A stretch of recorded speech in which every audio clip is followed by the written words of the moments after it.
Gary Call, let's just briefly reference, not briefly because it's not important, just because of time. You feel, and I do too, and I know Eric does too, that Donald Trump's life is in danger. We certainly can pray. Is there anything more we can do? The more pressure that Christians can put on the media by shutting off some of the major media outlets and just not tuning into them, but also emailing, twittering them, and letting them know we're out here, because they're helping to foment a real poisonous atmosphere against the Trump administration, and they know they're doing it. And they've been so overly biased against this administration, it's just ridiculous. I mean, it's like over 90%. And I think that poison that they're spewing is helping to create an atmosphere where it'd just be a matter of time till some crazy out there tries to take Trump out, or maybe worse than that, something that's actually part of a coordinated plot. So we really do need to be in prayer for Trump and Pence and this administration, because it appears right now they are trying to turn the tide and take us away from a global agenda toward world government and put America first and protect our freedoms. And so if God is working through these men, we need to be praying for them at this point in time, very fervently. You said to me that they will create a crisis if they must, and they will use Donald Trump to create their crisis if they have to. Can you explain what you mean by that? Well, they couldn't stop him. He's in now, in place,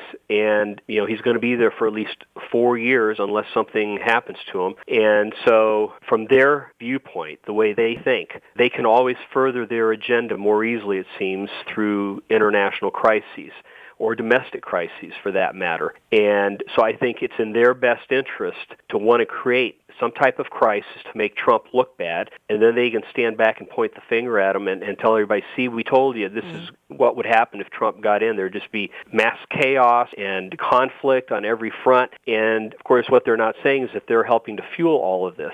So I think they will do everything they can to discredit this administration and make them look bad, and if it's creating a crisis, they'll do so. And, again, that's something we can pray against, that God would not allow it, that somehow that he would grant the administration enough wisdom that they would be able to counter any moves that the far left makes against them. We need to touch on the issue of the United Nations. And I know all of us participating in this program, we would love to see it kind of ride off into the sunset and self-implode. Gary, and you write a little bit in this newsletter I keep referring to that it would be wonderful if somehow we could rescind United Nations Security Council 2334, which came against Israel back on December 23rd, 2016. So that's a couple months ago now. How do we get rid of the United Nations? I would say if we're ever going to do it, and by that we mean get it out of the territory of America. Well, let me quote from my article. My article, by the way, is called Good Riddance. And again, people can read it. We posted it on my website under new articles. This capsulizes it. I said, reject the recently approved anti-Israel UN Security Council Resolution number 2334 by formally declaring our opposition to it. Then introduce a new UN resolution overturning the previous one. Make clear to the Security Council members that the U.S. will cut off all funding to the UN if the Council does not ratify the new resolution in support of Israel.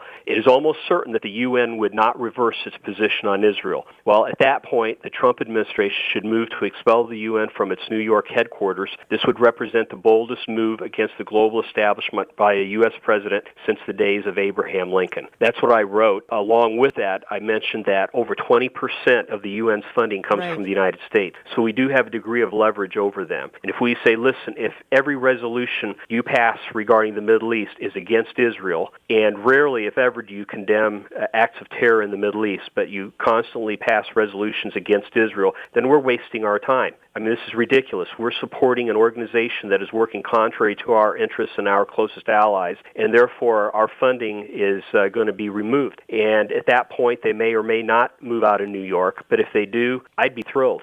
I think a lot of other Americans would be as well. The UN has been a worthless institution. It's wrought nothing but evil in this country, and it's taking our taxpayer money to help build a world government. It's anti-Israel. It's anti-Christian. It's stacked with predominantly people from an Eastern mystical worldview. It really is. U Thant, by the way, one of the former UN Secretary Generals, was a Buddhist monk. Most people never even knew that. I mean, this is an organization that has a very strong spiritual worldview, and that worldview happens to be be anti-Christian. And so I say good riddance to them. They're a beehive of spies as well, let alone the anti-American sentiment. Gary, I realize this might be like for a program 3 years from now, but considering the way Obama rose from nowhere, do you wonder if the globalists have somebody they're grooming in the background ready to rise up for 2020? Oh, I'm sure they're already thinking about it, but I don't know who that person is. There are a lot of possibilities. But I think they want to set a stage right now where everything the Trump administration does appears to end in failure,